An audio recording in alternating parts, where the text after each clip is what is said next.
Olá pessoal, dando continuidade à nossa aula sobre membrana. Lembre-se, na aula anterior a gente trabalhou com a estrutura da forma da célula, dos componentes da célula. A gente agora vai dar uma leiturazinha com relação, tá certo? O que é que acontece com a membrana da célula. Lembre-se, através da célula, das membranas, eu vou ter o intercâmbio de substâncias. Vou traduzir isso.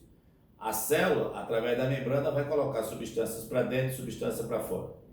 Essas substâncias podem ser principalmente água, essas substâncias podem ser íons, e essas substâncias também podem ser o quê? Material, partículas líquidas e partículas sólidas. Lembre-se que a célula se alimenta, ela vai capturar no ambiente comida para ela. Então esses mecanismos de transporte é justamente o foco dessa aula hoje.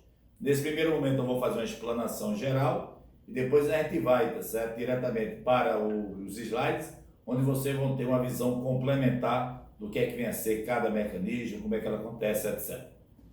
Quando a gente fala de transporte na célula, eu tenho dois tipos de transporte. Transporte passivo e transporte ativo. Transporte passivo é aquele que você não tem gasto de energia. É aquele que ocorre na célula sem gastar energia. Transporte ativo não, é aquele que obrigatoriamente vai ter consumo de energia. Esse transporte que a gente chama de transporte passivo, eu tenho duas situações distintas. Esse transporte passivo pode ser do solvente ou pode ser do soluto. Quando eu falo do solvente, basicamente água, tá certo? Solutos são partículas que eu tenho dispersas na água. E vocês precisam lembrar de um conceito, do que é gradiente de concentração. Exemplo, se eu tenho dois meios, dois copos com água, um está muito salgado e o outro está pouco salgado, eles têm concentrações diferentes. O que está muito salgado ele é hipertônico e o que está menos salgado ele é hipotônico. Hiper e hipotônico. Isso vai ser importante para a gente entender a diferença entre os mecanismos de osmose, o mecanismo de difusão do soluto, que é chamado diálise, e o mecanismo de transporte ativo propriamente dito. Vamos lá, por etapa. O primeiro mecanismo que eu tenho é o que eu chamo de osmose. O que é osmose? Osmose é a passagem de água, entre parênteses, na sua ideia, solvente, do meio menos concentrado para o meio mais concentrado. Vou repetir. Osmose é a passagem do solvente, da água, do ambiente de menor concentração para o maior concentração. Associe. Menor concentração, vou dar exemplo do sal, menos salgado. Maior concentração seria o meio mais salgado. Então, observe, eu tenho uma célula, lado a lado, uma da outra.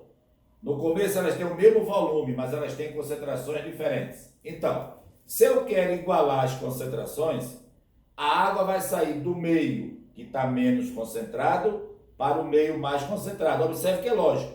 Se está saindo água do meio menos concentrado, está diminuindo a quantidade de água, logo vai concentrar o sal. Vai ficar mais salgado. Se eu botar uma panela no fogo com água e sal e botar para ferver, depois de um certo tempo ela vai estar mais salgada, porque a água evaporou. Mesma coisa na célula. O meio que está menos salgado está perdendo água. Então a água está saindo. Logo o sal está ficando concentrado. Vai ficar mais salgado. O outro meio que a água está entrando, ele estava muito salgado. Se ele vai receber água, ele vai o quê? Aumentar de volume.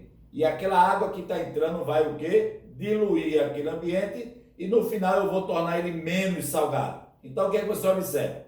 No início da osmose, eu tenho dois ambientes com as mesmas quantidades de água, porém eles têm o quê? Concentrações diferentes. Então, no começo eu tenho volumes iguais, concentrações diferentes. Se vai sair água do menor para o maior, esse começa a ganhar água, esse começa a cair. Então, no final da osmose eu vou ter o quê? Volumes diferentes, porém eu vou ter o quê? A mesma concentração.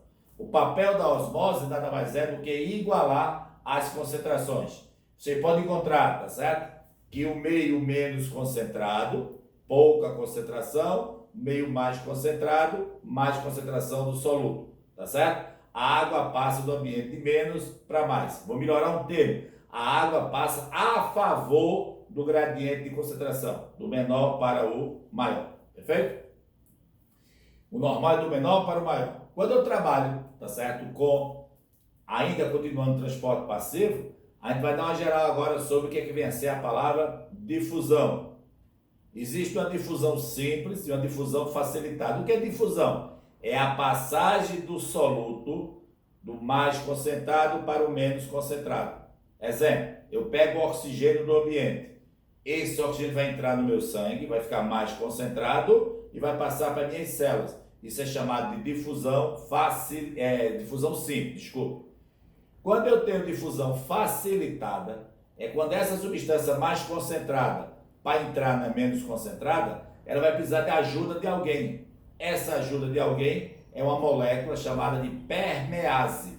Permease é o quê? É uma enzima que vai acelerar o processo dentro das células. Então, sempre que a gente trabalhar com os mecanismos nas células, a gente leva em consideração esses mecanismos. Se o processo gasta energia, se não gasta energia, se é a favor do gradiente, se é contra o gradiente de concentração. Eu vou mostrar para vocês agora, tá certo? Uma série, uns slides, onde é que vai analisar com calma como se dão esses mecanismos, o que é que eles acontecem, o que é o processo da estrutura da membrana, o que é a membrana lipoproteica, o que é a região polar e apolar da membrana, isso é fundamental. E aí também vai aproveitar nesse mecanismo, falar um pouco sobre a estrutura dos mecanismos da transmissão das substâncias.